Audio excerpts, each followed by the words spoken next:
تو میں ایک بات عرض کر رہا ہوں، آپ علیہ الصلوۃ والسلام کی زندگی ایک نمونہ ہے، جس رخ سے آپ دیکھیں گے آپ کی زندگی ایک اسوہ حسنہ ہوگی۔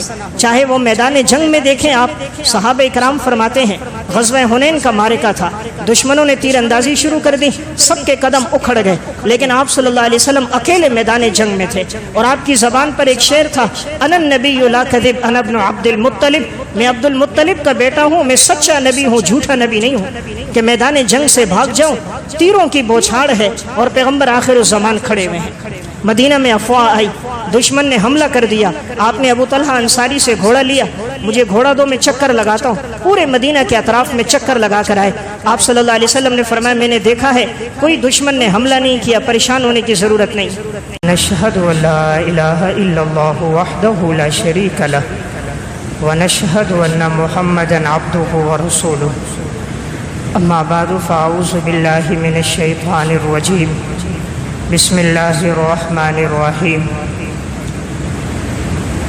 فبما رحمة من الله لنت لهم ولو كنت فظا غليظ القلب لانفضوا من حولك فاعف عنهم واستغفر لهم وشاورهم في الأمر فإذا عزمت فتوكل على الله إن الله يحب المتوكلين۔ وقال الله تبارك وتعالى في مقام آخر، لقد كان لكم في رسول الله أسوة حسنة لمن كان يرجو الله واليوم الآخر وذكر الله كثيرا۔ صدق اللہ العظیم۔ میرے انتہائی واجب الاحترام، قابل صد احترام بھائیوں، دوستوں اور بزرگوں، قرآن کریم میں اللہ رب العزت نے ارشاد فرمایا، لقد کان لکم فی رسول اللہ اسوۃ حسنہ، کہ نبی اکرم صلی اللہ علیہ وسلم کی زندگی تمہارے لیے ایک بہترین نمونہ ہے، ہر اس شخص کے لیے کہ جو اللہ پر، آخرت کی ذات پر، آخرت کے دن پر جو ایمان رکھتا ہو، تو اس کے لیے بہترین نمونہ آپ صلی اللہ علیہ وسلم کا اسوہ حسنہ۔ تو یہ جملہ تو ہم سنتے رہتے ہیں کہ آپ صلی اللہ علیہ وسلم کی زندگی ہمارے لیے ایک بہترین مشعل راہ ہے، تو آپ نے زندگی کیسے گزاری؟ آپ صلی اللہ علیہ وسلم کے اخلاق، اعمال، معاشرت، چھوٹوں کے ساتھ آپ کا رویہ، بڑوں کے ساتھ آپ کا برتاؤ، آپ کی سخاوت، آپ کا قیام اللیل، آپ صلی اللہ علیہ وسلم کی شب بیداری، دشمنوں کے ساتھ حسن سلوک، تحمل مزاجی، بردباری، آپ کی نرمی اور شفقت، قادر ہو کر معاف کر دینا، اپنے تو اپنے غیروں کے ساتھ بھی حسن سلوک کرنا، تو آپ کی زندگی کے ایسے مشعل راہ، اصول اور رہنما کون کون سے ہیں؟ تو آج ان میں سے چند ایک کا تذکرہ ہوگا کہ ہم انہیں اپنی زندگی میں لے کر آئے کہ آپ صلی اللہ علیہ وسلم کا اسوہ حسنہ کس طرح ہے۔ سب سے پہلی چیز ہے نبی اکرم صلی اللہ علیہ وسلم کے عقائد میں استقامت۔ نبی اکرم صلی اللہ علیہ وسلم کی عقائد میں استقامت کتنی تھی کہ جب یہ مشرکین مکہ ابو طالب کے پاس آئے اور آ کر کہا کہ آپ اپنے بھتیجے کو سمجھائیے کہ یہ ہمارے بتوں کو، لات اور منات کو برا بلا کہتے ہیں، آپ ان سے کہو کہ ہمارے بتوں کو کچھ نہ کہے، اگر انہیں دولت چاہیے تو ہم انہیں دولت دینے کے لیے تیار ہیں، انہیں سرداری چاہیے تو ہم انہیں سردار بنا دیں گے، اور اگر یہ نکاح کرنا چاہیں تو عرب کی حسین اور جمیل لڑکی کے ساتھ ہم ان کا نکاح کرا دیں گے۔ یعنی دولت، سرداری، منصب، عہدہ، رشتہ جو چاہیے ہم اس کے لیے تیار ہیں، یہ اپنی دعوت سے صرف پیچھے ہٹ جائیں۔ ابو طالب نے آپ صلی اللہ علیہ وسلم کو بلایا۔ نبی اکرم صلی اللہ علیہ وسلم ابو طالب کے بھتیجے ہیں، تو انہوں نے کہا بھتیجے میرے پاس اس طرح مشرکین مکہ کے لوگ آئے تھے اور انہوں نے آ کر یہ تمہارے لیے ایک بہت بڑی بات رکھی کہ اگر تمہیں دولت چاہیے تو وہ دولت دیں گے، سرداری چاہیے سرداری دیں گے، رشتہ چاہیے رشتہ دیں گے، آپ اپنی دعوت سے پیچھے ہٹ جائیے۔ آپ صلی اللہ علیہ وسلم نے اس موقع پہ ارشاد فرمایا چچا جان اگر یہ لوگ میرے ایک ہاتھ پر سورج لا کے رکھ دیں، ایک ہاتھ پر چاند لا کے رکھ دیں، اور پھر یہ کہیں کہ محمد تو اپنی دعوت سے پیچھے ہٹ جا، تب بھی میں اپنے دین اسلام کی دعوت کو نہیں چھوڑوں گا۔ یعنی دولت پیسہ تو دور کی بات، اگر ان کے اختیار اور قدرت میں ہو یہ سورج کو لا کر میرے ہاتھ پہ رکھ دیں، چاند کو لا کر دوسرے ہاتھ پہ رکھ دیں، یعنی ہر قسم کا ظلم کر دیں، تکلیف میں ڈال دیں، مشقتوں میں ڈال دیں، لیکن میں اپنی اس دعوت سے، دین اسلام سے پیچھے نہیں ہٹوں گا۔ تو آپ صلی اللہ علیہ وسلم کی یہ ہے عقائد میں استقامت۔ اس میں ہمارے لیے ایک اصول ہے کہ انسان پر جیسے بھی حالات آئیں، آزمائشیں، پریشانیاں آئیں، تو وہ کبھی بھی دین اسلام کو نہ چھوڑے، مذہب پر استقامت اختیار کرے، حالات کا مقابلہ کرے اور اللہ رب العزت سے نصرت اور مدد اللہ سے مانگتا ہی رہے۔ آپ صلی اللہ علیہ وسلم کی نماز کیسی تھی؟ ام المومنین حضرت عائشہ رضی اللہ تعالیٰ عنہ فرماتی ہیں آپ صلی اللہ علیہ وسلم راتوں کو قیام فرماتے، اتنا طویل قیام ہوتا تھا کہ آپ کے پاؤں مبارک پہ ورم آ جاتا تھا، آپ کے پاؤں سوج جاتے تھے۔ تو میں کہتی کہ یا رسول اللہ آپ اتنا قیام کیوں فرماتے ہیں؟ آپ صلی اللہ علیہ وسلم کے تو اگلے پچھلے سب گناہ معاف تھے، نبی اکرم صلی اللہ علیہ وسلم تو معصوم ہیں، فرمایا آپ اتنی عبادت کیوں فرما رہے ہیں؟ تو رسول اللہ صلی اللہ علیہ وسلم نے فرمایا عائشہ کیا میں اللہ کا شکر گزار بندہ نہ بنوں؟ میں اللہ کا شکر گزار بندہ بننا چاہتا ہوں۔ تو باوجود آپ کے معصوم ہونے کے پھر بھی آپ کا راتوں میں قیام اتنا طویل تھا۔ آپ صلی اللہ علیہ وسلم کی قرآن کریم کی تلاوت کے وقت کیفیت کیا ہوتی تھی؟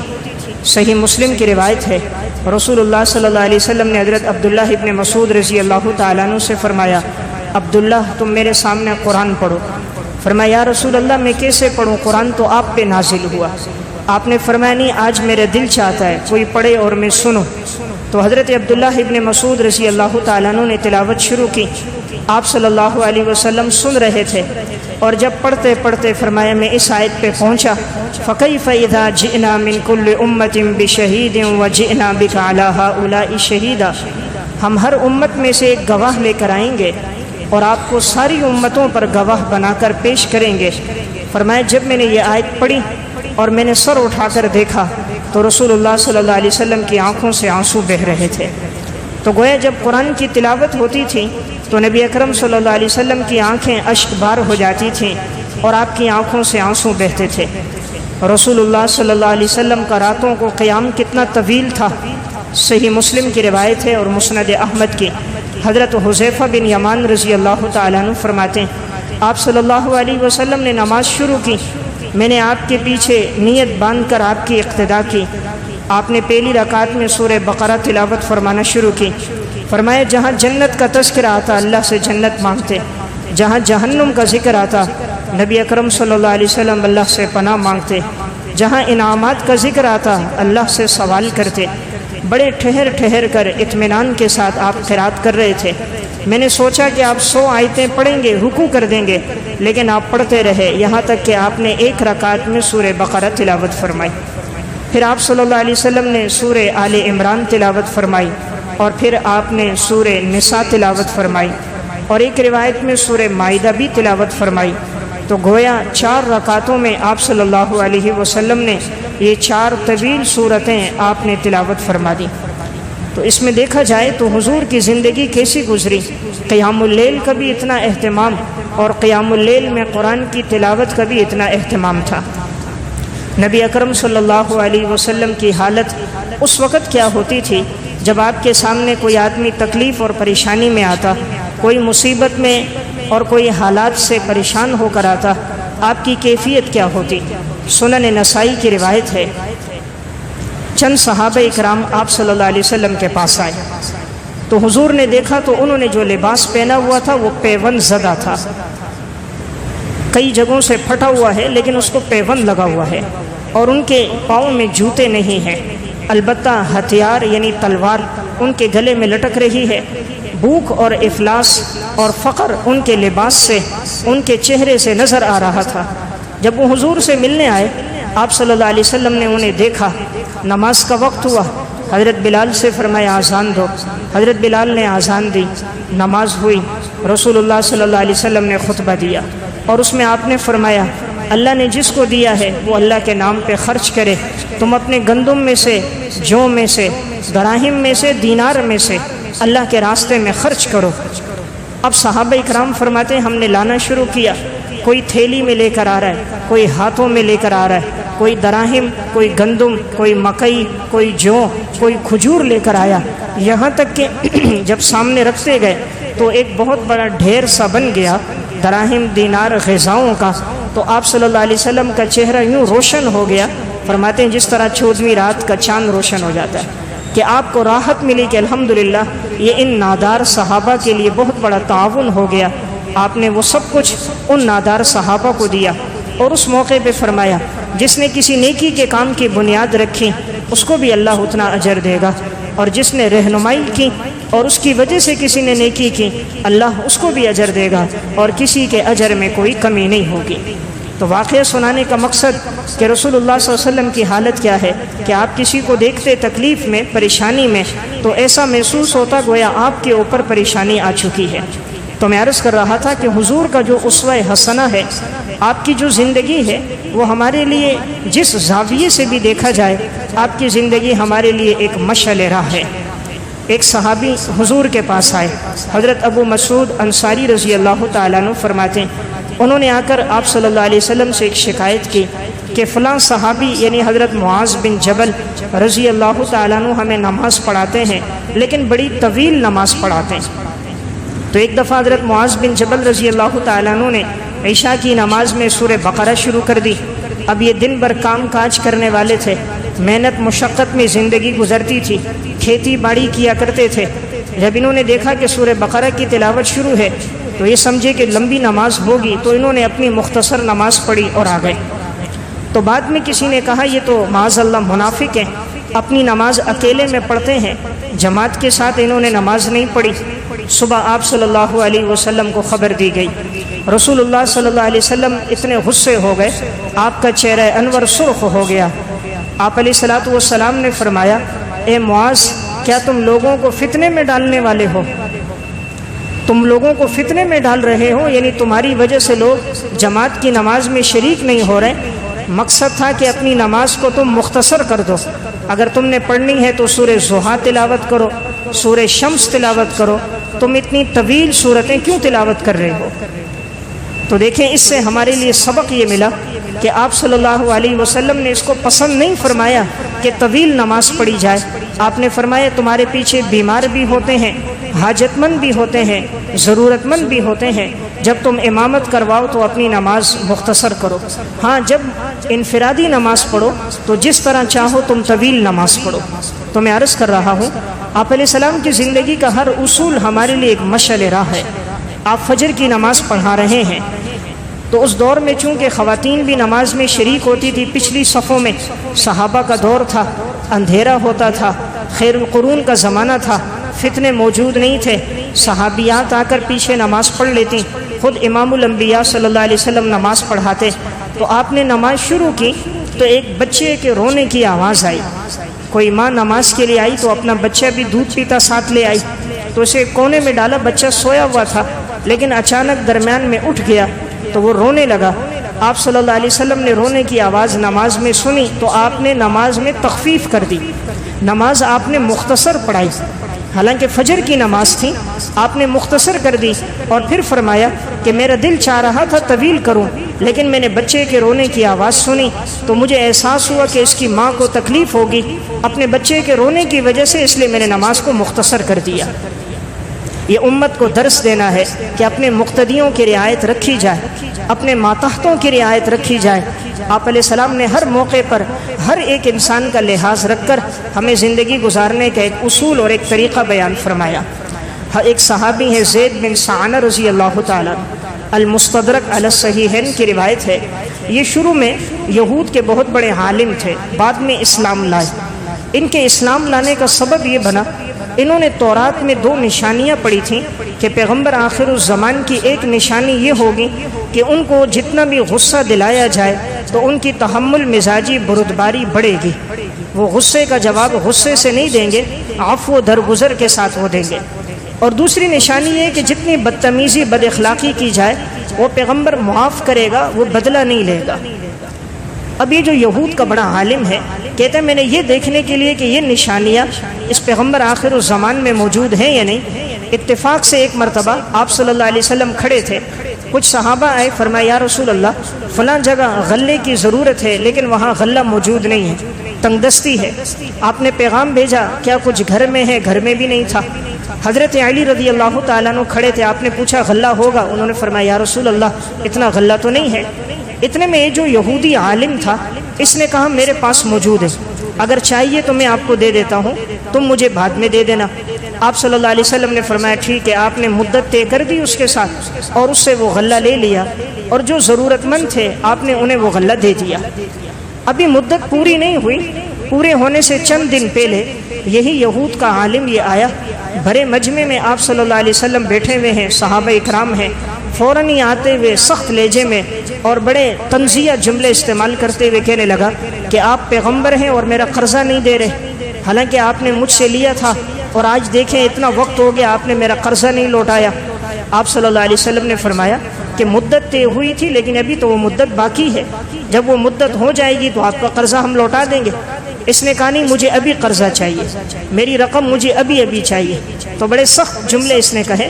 حضرت عمر رضی اللہ تعالیٰ عنہ نے تلوار نیام سے نکال دی، فرمایا یا رسول اللہ اجازت تو اس کا سر قلم کر دوں، کہ اسے بات کرنے کا طریقہ نہیں آتا، چھوٹے بڑے کا فرق اس کی زندگی میں نہیں، کیسی بدتمیزی بد اخلاقی کر رہا ہے۔ آپ صلی اللہ علیہ وسلم نے فرمایا اسے کچھ نہ کہو۔ تو آپ نے اسے معاف کیا اور فرمایا کہ اس کا جو حق بنتا ہے اسے دے دو اور اس سے اچھے انداز میں دو۔ تو آپ نے دیکھا جو دراہم دینار آپ کے پاس تھے تو آپ نے وہ لیے، حضرت عمر سے فرمایا اس کی ادائیگی کرو، حسن اسلوبی کے ساتھ کرو۔ اب جب وہ حضرت عمر رضی اللہ تعالیٰ عنہ گئے اور جتنا اس کا قرضہ تھا جب اس کو ادا کیا تو وہ زید بن سعانہ جو بعد میں پھر ایمان لے کر آئے تو حضرت عمر سے کہنے لگے کہ آپ کو معلوم ہے میں نے سخت لہجہ کیوں اپنایا، میں نے بد اخلاقی کیوں کی؟ حضرت عمر نے فرمایا کیوں کی؟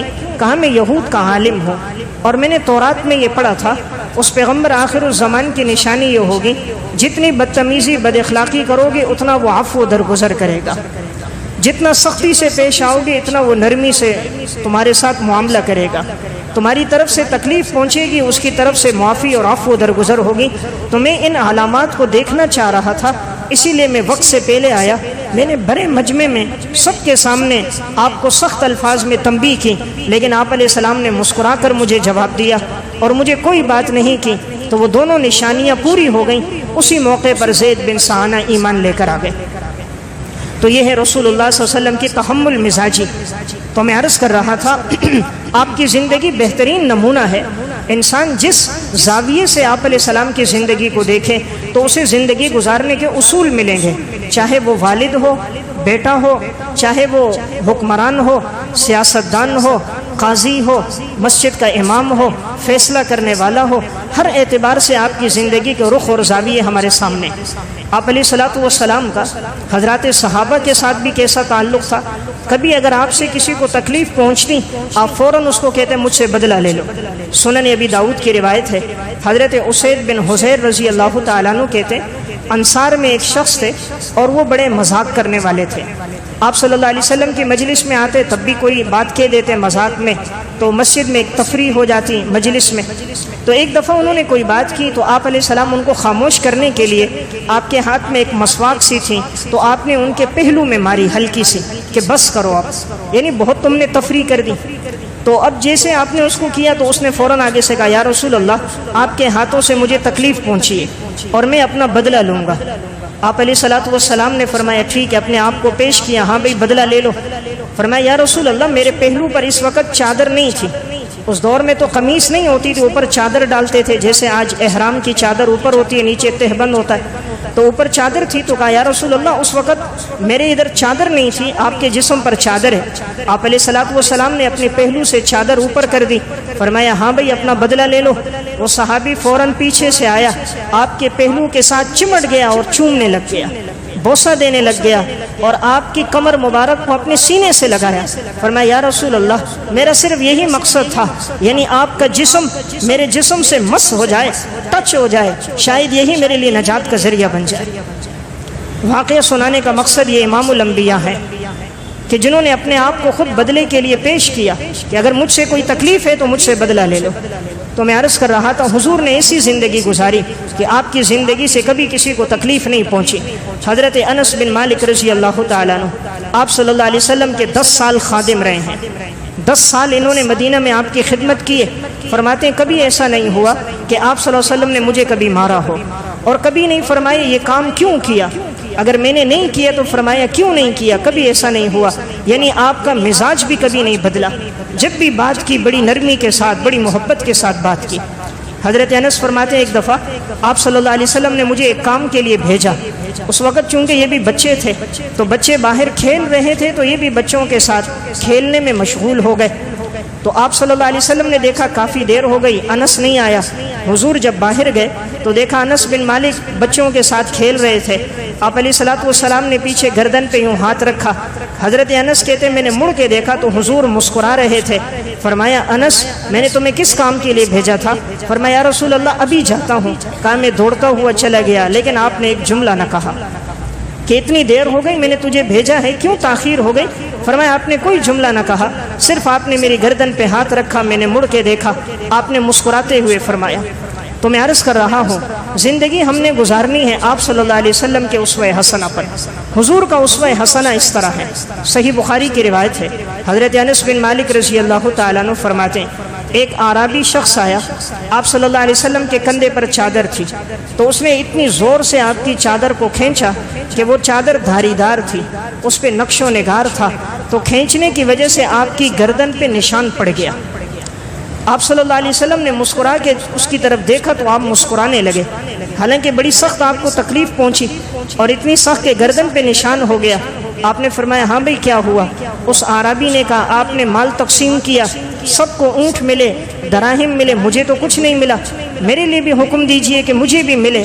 تو آپ صلی اللہ علیہ وسلم نے فرمایا ہاں بھئی اگر کچھ ہے اس کو بھی دو، تو اس کو بھی دیا گیا، لیکن آپ نے بدلہ نہیں لیا۔ کہ مانگنے کا یہ انداز تو نہیں ہوتا، سوال کرنے کا یہ انداز تو نہیں کہ جس انداز سے انہوں نے کیا، لیکن پھر بھی آپ کی تحمل مزاجی آپ علیہ الصلوۃ والسلام نے اسے معاف فرمایا۔ تو میں عرض کر رہا تھا حضور کی زندگی جس نمونے میں آپ دیکھیں گے تو آپ علیہ الصلوۃ والسلام کی زندگی ہمارے لیے ایک مشعل راہ ہے۔ یہودیوں کے ساتھ بھی آپ کا برتاؤ اعتدال سے ہوتا تھا، صحیح بخاری اور مسلم کی روایت ہے، ایک موقع پر ایک یہودی بدبخت نے آپ علیہ الصلوۃ والسلام سے کہا السلام علیکم، یعنی معاذ اللہ آپ پر ہلاکت ہو، سام کا معنی آپ پر ہلاکت ہو۔ آپ صلی اللہ علیہ وسلم نے صرف وعلیکم فرمایا۔ ام المومنین حضرت عائشہ رضی اللہ تعالیٰ عنہ بیٹھی تھی، انہیں بڑا غصہ آیا کہ اس یہودی نے آپ صلی اللہ علیہ وسلم کی شان میں نازیبہ جملہ کہا۔ اس نے فوراً آگے سے کہا تم یہودیوں پر اللہ کا غضب ہو، اللہ کی لعنت ہو، تم پر ہلاکت ہو۔ آپ صلی اللہ علیہ وسلم نے حضرت عائشہ رضی اللہ تعالیٰ عنہ کی طرف دیکھا، آپ نے فرمایا عائشہ ان اللہ رفیق یحب الرفق، اللہ نرم مزاج ہے، نرمی کو پسند کرتا ہے، اللہ نرم مزاج ہے، نرمی کو پسند کرتا ہے، نرمی پر وہ دیتا ہے جو اللہ سختی پہ نہیں دیتا۔ فرمایا یا رسول اللہ آپ نے نہیں دیکھا انہوں نے کتنے سخت الفاظ میں بات کہی؟ آپ نے فرمایا میں نے جواب دے دیا، انہوں نے السلام علیکم کہا، میں نے وعلیکم کہا، بات پوری ہو گئی۔ اگر اس سے آگے بڑھ کر تم جواب دو کہ تم پر غضب ہو، لعنت ہو، تو گویا یہ حد سے تجاوز ہوگا۔ یعنی آپ کا معاملہ غیر مسلموں کے ساتھ بھی اعتدال کا تھا کہ رسول اللہ صلی اللہ علیہ وسلم کی زندگی کا وصف رہا، ہر موقع پر آپ کی زندگی میں اعتدال۔ تو میں ایک بات عرض کر رہا ہوں، آپ کی زندگی جو ہمارے لیے ایک نمونہ ہے، جس زاویے سے حضور کی زندگی دیکھیں گے آپ کو یہ بات نظر آئے گی۔ 3 صحابہ اکرام آئے، آپ صلی اللہ علیہ وسلم گھر میں موجود نہیں تھے، تو پردے کے پیچھے سے ازواج مطہرات سے پیغام دے کر یہ بات پوچھی گئی کہ آپ صلی اللہ علیہ وسلم کے راتوں کا قیام کے بارے میں، آپ کے اعمال اور تلاوت کے بارے میں۔ جب ان تک یہ خبر پہنچی تو پھر وہ فرمانے لگے حضور تو بخشے بخشائے معصوم ہیں، ہم کہاں آپ صلی اللہ علیہ وسلم تک پہنچ سکتے ہیں؟ تو ایک نے کہا آج کے بعد میں ساری رات قیام کروں گا، آرام نہیں کروں گا، ساری رات تہجد پڑھوں گا۔ دوسرے نے کہا آج کے بعد میں ساری زندگی روزہ رکھوں گا اور کبھی افطاری نہیں کروں گا الا یہ کہ بہت بیمار ہو جاؤں۔ تیسرے نے کہا میں شادی نہیں کروں گا، ساری زندگی عبادت میں گزاروں گا۔ اب ان تینوں نے یہ جملہ کہا۔ آپ صلی اللہ علیہ وسلم جب واپس آئے آپ کو خبر دی گئی، 3 صحابہ اکرام آئے تھے، جب آپ کی عبادت اور معمولات انہیں بتائے گئے تو ان میں سے ایک نے کہا میں ساری زندگی روزہ رکھوں گا، افطاری نہیں کروں گا۔ ایک نے کہا ساری رات قیام کروں گا، آرام نہیں کروں گا، اور ایک نے کہا میں شادی نہیں کروں گا۔ آپ صلی اللہ علیہ وسلم آئے، آپ نے خطبہ دیا، آپ نے ارشاد فرمایا تم میں سب سے زیادہ اللہ سے ڈرنے والا میں ہوں، سب سے زیادہ پرہیزگار میں ہوں، لیکن میں روزہ بھی رکھتا ہوں، افطاری بھی کرتا ہوں، میں راتوں کو قیام بھی کرتا ہوں، آرام بھی کرتا ہوں، اور میں نکاح بھی کرتا ہوں، اور یہ میری سنت ہے، اور جو حضور کی سنت سے اعراض کرے وہ مجھ سے نہیں۔ تو گویا آپ صلی اللہ علیہ وسلم نے اعتدال کا درس دیا کہ یہ کہنا کہ میں ہمیشہ پوری رات قیام کروں گا، اتنی انسان کی طاقت نہیں ہے، اتنا انسان کے بس میں نہیں ہے، اس لیے آپ نے فرمایا آرام بھی کرو، کچھ حصہ رات کو عبادت بھی کرو۔ یہ کہ ساری زندگی روزے رکھوں گا، آپ نے فرمایا نہیں، روزے بھی رکھو، افطاری بھی کرو۔ یہ کہ نکاح نہیں کروں گا، فرمایا نہیں، نکاح کرو، نکاح پیغمبر کی سنت ہے۔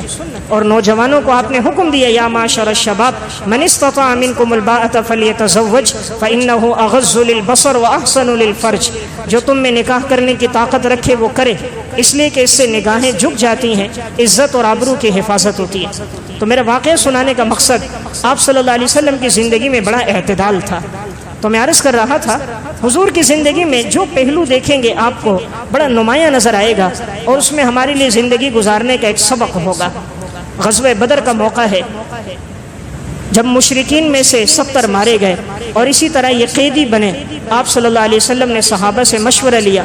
حضرت ابوبکر صدیق رضی اللہ تعالیٰ عنہ کی رائے تھی، آپ صلی اللہ علیہ وسلم کی بھی اپنی رائے تھی کہ ان سے فدیہ لے کر ان کو چھوڑ دیا جائے۔ اس کا یہ فائدہ بھی تھا کہ تاکہ اس فدیے کی رقم سے مسلمانوں کو فائدہ پہنچے گا، دوسرا ہو سکتا ہے بعد میں انہی میں سے کئی لوگ اسلام لے کر آ جائیں، اور وہی ہوا، بہت سارے لوگ پھر بعد میں کچھ حدیبیہ میں، کچھ فتح مکہ کے موقع پر، کچھ اس کے بعد اسلام بھی لے کر آئے۔ تو آپ صلی اللہ علیہ وسلم نے فرمایا فدیہ لے آؤ، ہر ایک آدمی اپنا فدیہ دے اور اسے چھوڑ دیا جائے گا۔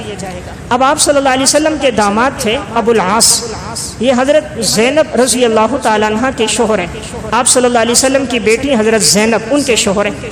تو چونکہ اس وقت یہ ممانعت نہیں تھی کہ غیر مسلم سے نکاح حرام ہو، یہ ممانعت اور یہ حکم شریعت کا بعد میں آیا تھا۔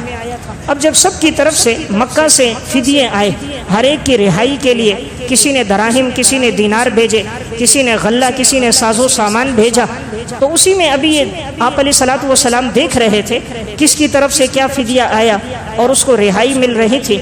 اتنے میں آپ نے دیکھا کہ ایک ہار تھا، اور کسی کوئی لے کر آیا کہ یہ آپ کی بیٹی حضرت زینب رضی اللہ تعالیٰ عنہ نے ہار دیا ہے کہ اس کے بدلے ابو العاص کو رہا کر دیا جائے، جو آپ صلی اللہ علیہ وسلم کے داماد حضرت زینب کے شوہر ہیں۔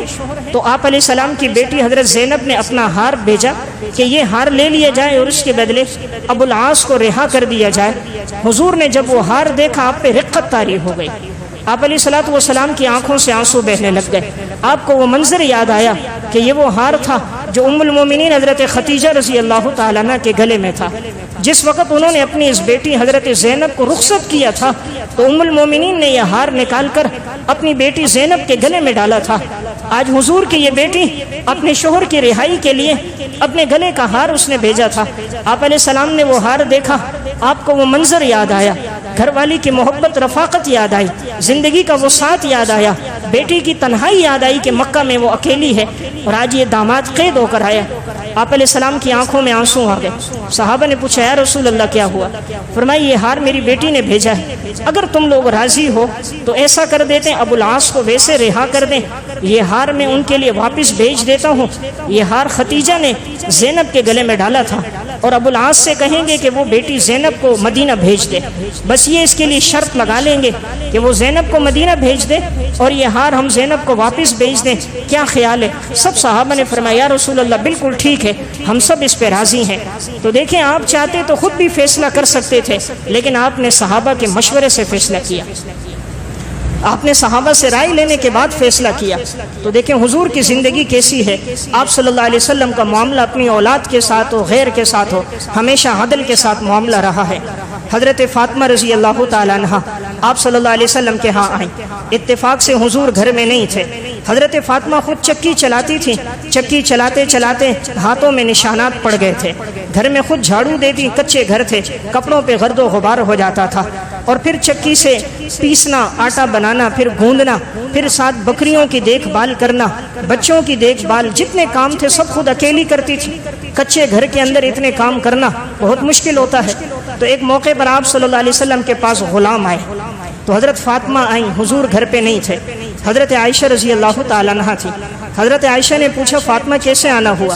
فرمایا حضور ہیں؟ فرمایا نہیں ہے۔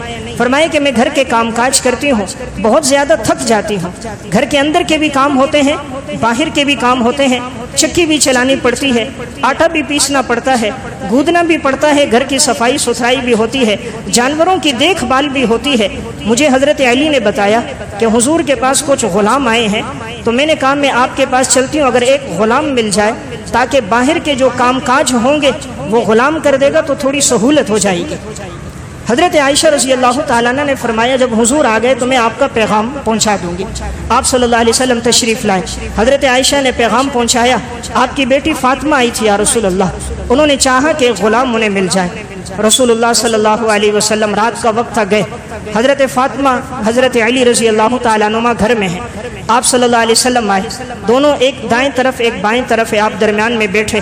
آپ نے فرمایا بیٹی فاطمہ مجھے خبر ملی ہے، تم جس مقصد کے لیے آئی تھی مجھے پتہ چلا ہے، اور میں تمہیں ایک وظیفہ دے رہا ہوں، 33 مرتبہ سبحان اللہ، 33 مرتبہ الحمدللہ، 34 مرتبہ اللہ اکبر پڑھا کرو، اور جب تم بستر پہ لیٹنے آؤ یہ وظیفہ پڑھ کے تم سو جایا کرو۔ تو اس وظیفے کی حکمت محدثین نے یہ نقل کی ہے کہ آدمی جتنا بھی تھکا ماندہ ہو اور اس کو پڑھ لے تو دن بھر کی تھکاوٹ دور ہو جاتی ہے، جب وہ صبح اٹھتا ہے تو حشاش بشاش ہوتا ہے اور اللہ تعالیٰ اسے راحت عطا فرماتا ہے۔ تو آپ علیہ الصلوۃ والسلام نے اپنی بیٹی کو وظیفہ دیا اور آپ نے فرمایا جو غلام آئے تھے تم سے زیادہ مستحق لوگ موجود ہیں، یعنی صحابہ میں بہت سے ایسے ہیں جو نادار ہیں، بدر کے صحابہ، احد کے صحابہ، بہت سے فقیر ہیں، تنگ دست ہیں، صفہ والے ہیں، بہت سے ایسے ہیں جو یتیم ہیں، بہت سی عورتیں بیوہ ہیں، فاطمہ وہ تم سے زیادہ مستحق ہیں۔ آپ علیہ الصلوۃ والسلام نے غلام انہیں دیے، اپنی بیٹی کو نہیں دیا۔ یہ آنے والی امت کو درس دینا تھا۔ امام الانبیاء کی صاحبزادی، جنت کی عورتوں کی سردار، سیدۃ نساء اہل الجنہ، حسنین کی والدہ، علی کی زوجہ، نبی کی لخت جگر، لیکن پیغمبر کا قانون عدل۔ آپ نے فرمایا باقی لوگ زیادہ مستحق ہیں، آپ نے غلام ان میں تقسیم کی، اپنی بیٹی کو وظیفہ عطا فرمایا۔ تو میں ایک بات عرض کر رہا ہوں، حضور زندگی گزار کے ہمیں ایک رخ دے کے چلے گئے۔ آج ہماری زندگیاں، ہم سب اپنی اولادوں کو نوازتے ہیں۔ آج کے ہمارے سیاستدان بھی ایک ایک بیٹے کو اربوں روپے دے کے جا رہے ہیں، ان کے اکاؤنٹوں میں اتنی دولت، رعایا کے پاس کھانے کے لیے کچھ نہیں، وہ بھوک کی وجہ سے خودکشیاں کر رہے ہیں، اور ان کے گھوڑے بھی مربے کھا رہے ہیں، اور ان کے علاج بھی امریکہ اور یورپ میں ہو رہے ہیں، ان کی تعلیم بھی برطانیہ میں ہوتی ہے، سوئٹزرلینڈ میں ان کی جائیدادیں بنتی ہیں۔ جس پیغمبر کا ہم کلمہ پڑھ رہے تھے اس پیغمبر کی بیٹی کے ہاتھوں پر چکی چلاتے چلاتے چھالے پڑ گئے تھے۔ تو میں ایک بات عرض کر رہا ہوں، آپ علیہ الصلوۃ والسلام کی زندگی ایک نمونہ ہے، جس رخ سے آپ دیکھیں گے آپ کی زندگی ایک اسوہ حسنہ ہوگی۔ چاہے وہ میدان جنگ میں دیکھیں آپ، صحابہ اکرام فرماتے ہیں غزوہ حنین کا معرکہ تھا، دشمنوں نے تیر اندازی شروع کر دی، سب کے قدم اکھڑ گئے، لیکن آپ صلی اللہ علیہ وسلم اکیلے میدان جنگ میں تھے، اور آپ کی زبان پر ایک شعر تھا، انا النبی لا کذب انا ابن عبد المطلب، میں عبد المطلب کا بیٹا ہوں، میں سچا نبی ہوں، جھوٹا نبی نہیں ہوں، کہ میدان جنگ سے بھاگ جاؤں، تیروں کی بوچھاڑ ہے اور پیغمبر آخر الزمان کھڑے ہوئے ہیں۔ مدینہ میں افواہ آئی، دشمن نے حملہ کر دیا، آپ نے ابو طلحہ انصاری سے گھوڑا لیا، مجھے گھوڑا دو میں چکر لگاتا ہوں، پورے مدینہ کے اطراف میں چکر لگا کر آئے۔ آپ صلی اللہ علیہ وسلم نے فرمایا میں نے دیکھا ہے کوئی دشمن نے حملہ نہیں کیا، پریشان ہونے کی ضرورت نہیں۔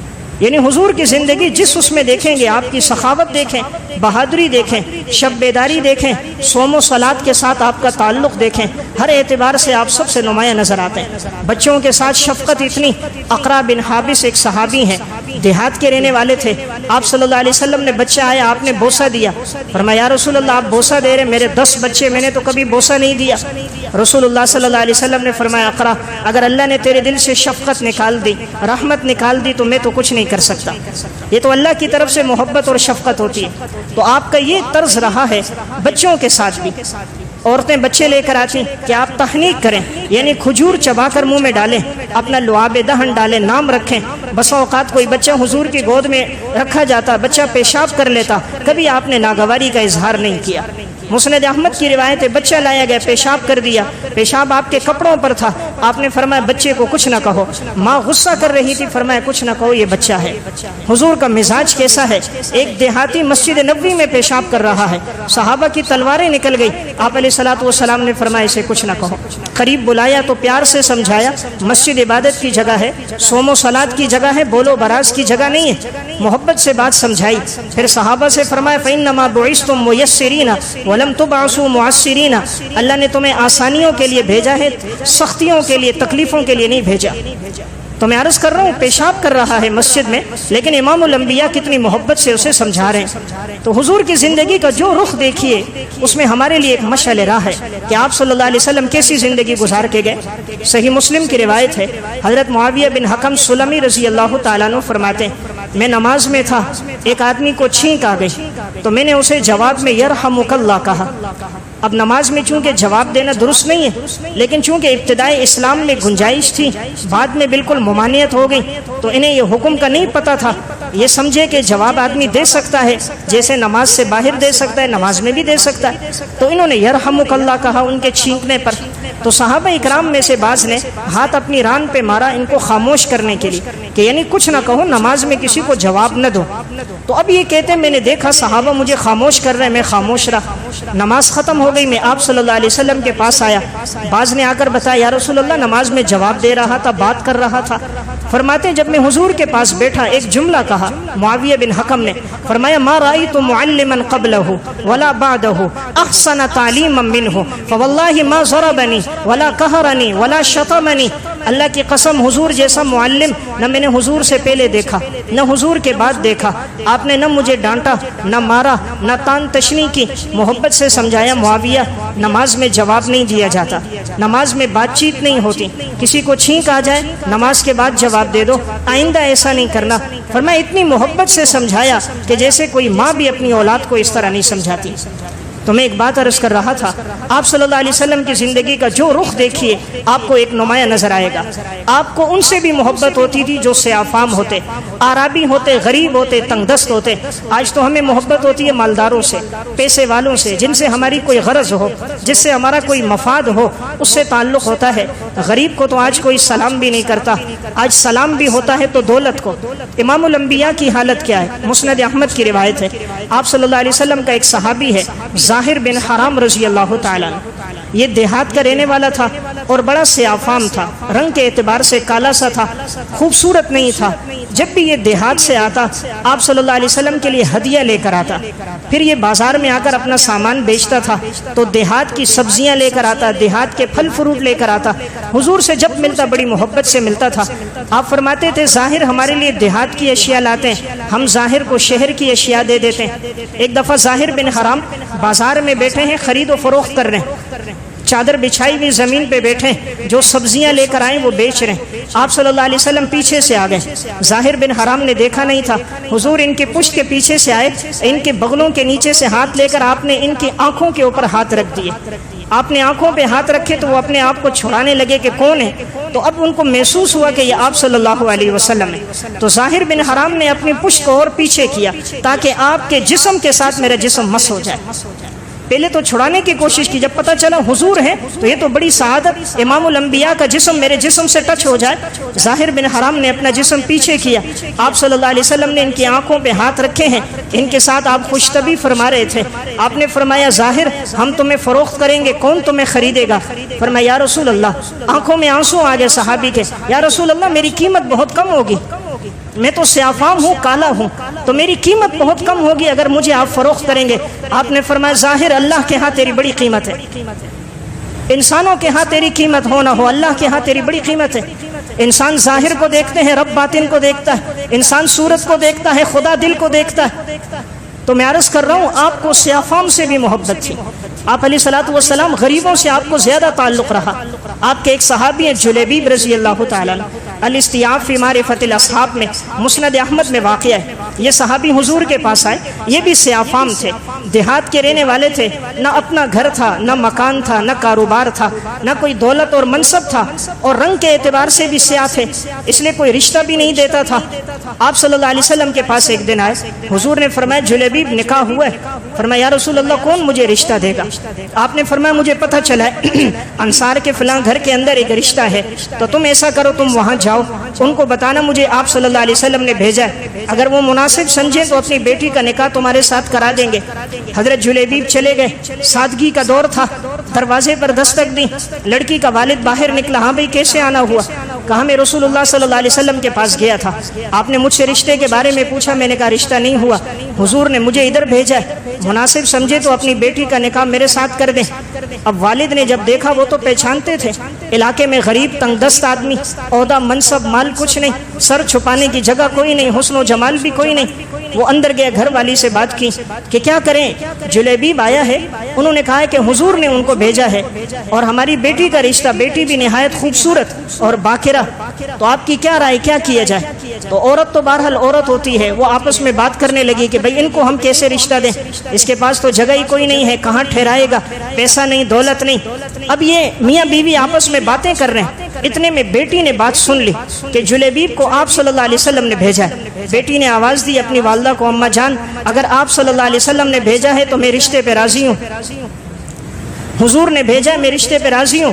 تو اب ان سے کہا گیا وہ تو سیاہ فام ہے، فرمایا میں راضی ہوں اس پر، اللہ مجھے ضائع نہیں کرے گا، اگر امام الانبیاء نے بھیجا اس میں خیر ہوگی۔ جب ماں باپ نے دیکھا ہماری بیٹی رشتے پہ راضی ہے، حضور کے پاس گئے، یا رسول اللہ ہماری بیٹی راضی ہے۔ آپ صلی اللہ علیہ وسلم نے اس موقع پر ہاتھ اٹھا کر دعا فرمائی، آپ نے اس لڑکی کے لیے دعا کی کہ یا اللہ اس کی زندگی میں راحت عطا فرما، اے اللہ اس کے مال اور دولت میں برکتیں عطا فرما۔ اللہ نے ایسا نوازا، الاستیعاب میں ایسا نوازا، مدینہ میں اس لڑکی سے زیادہ پھر مالدار کوئی نہیں تھا۔ اللہ نے اتنی دولت پھر دی اس کو، اتنے دراہم اور دینار دیے، سب وہ تقسیم کرتی تھی، حضور کے رشتے پہ راضی ہو گئی۔ آپ علیہ الصلوۃ والسلام کی دعا سے اللہ نے پریشانیاں ختم کر دی، مال اور دولت سے نواز دیا۔ یہی جلیبیب آخر شہادت کیسے ہوئی؟ صحیح مسلم فضائل میں روایت ہے، غزوے میں شریک ہوئے، لڑتے رہے، آپ علیہ السلام کا دفاع کرتے رہے، آخر یہ شہید ہو گئے۔ حضور نے فرمایا جلیبیب کو دیکھو وہ کہاں ہے؟ تلاش کیا گیا تو نہیں ملے، کہا زخمیوں میں دیکھا، زخمیوں میں نہیں، شہیدوں میں دیکھا تو مل گئے۔ سب طرف آدمی جتنے کفار مرے ہوئے، درمیان میں جلیبیب شہید ہیں۔ آپ کو اطلاع دی گئی، رسول اللہ صلی اللہ علیہ وسلم خود آئے، صحیح مسلم کے الفاظ ہیں آپ نے ان کے جسم کو اپنے ہاتھوں میں اٹھایا، جب تک قبر تیار نہیں ہوئی، جب تک قبر تیار نہیں ہوئی، وہ سیاہ فام جس کے پاس سر چھپانے کی جگہ نہیں، جس کے پاس کھانے کے لیے کچھ نہیں، جس کو کوئی سلام نہیں کرتا، راستے میں آ جائے منہ پھیر دیتا ہے، امام الانبیاء نے اپنے بازوؤں میں اٹھایا، جب تک قبر تیار نہیں ہوئی آپ کے ہاتھوں میں جلیبیب تھے اور آپ نے اپنے ہاتھوں سے قبر میں اتارا۔ یہ آنے والی امت کو درس دیا، تمہارے پیغمبر کو غریبوں سے محبت ہے، تمہارے پیغمبر کو ناداروں سے تعلق تھا، مفلسوں کے ساتھ دیتے تھے۔ آج تو ہم کہتے ہیں ساتھ نہیں بٹھاؤ جراثیم نہ لگ جائیں۔ آج کا مالدار غریب کو پلیٹ میں کھانا نہیں کھلاتا، جس گلاس میں وہ پانی پی لے اس میں پانی نہیں پیتا، مزدور نے پانی پیا ہے۔ اور جس پیغمبر کو ماننے والے وہ دنیا سے گئے، دو وصیتیں کر گئے، الصلاۃ نماز قائم کرنا، وما ملکت ایمانکم اپنے نوکروں کے ساتھ اچھا سلوک کرنا۔ ہمارے پیغمبر کا آخری جملہ جب دنیا سے گئے ہیں وہ ہے وما ملکت ایمانکم اپنے ماتحتوں کے ساتھ، نوکروں کے ساتھ اچھا سلوک کرنا۔ آج اگر نوکر 1 دن 3 دن چھٹی کر دے، بیماری میں تنخواہ کاٹ دیتے ہیں، ایسے بعض بدبخت بھی ہوتے ہیں، اپنا بیٹا بیمار ہو جائے لاکھوں لگ جائے، غریب بیمار ہو جائے تنخواہوں میں پیسے کاٹ دیے جاتے ہیں، ذرا سی کوئی بات آ جائے، آج 10 منٹ لیٹ ہوئے اس کی تنخواہ کاٹ دی۔ حضور کی طرز زندگی ہمیں بتا رہی ہے ہمارا نوکروں غلاموں کے ساتھ حسن سلوک ہو، اگر یہ اوصاف ہماری زندگی میں آئے تو انشاءاللہ کامیابی ہے، ورنہ ہمیں اللہ کی طرف رجوع کر کے آپ علیہ السلام کے یہ اسوہ حسنہ کے اوصاف اللہ سے مانگنے چاہیے۔ اللہ ہم سب کو عمل کی توفیق عطا فرمائے۔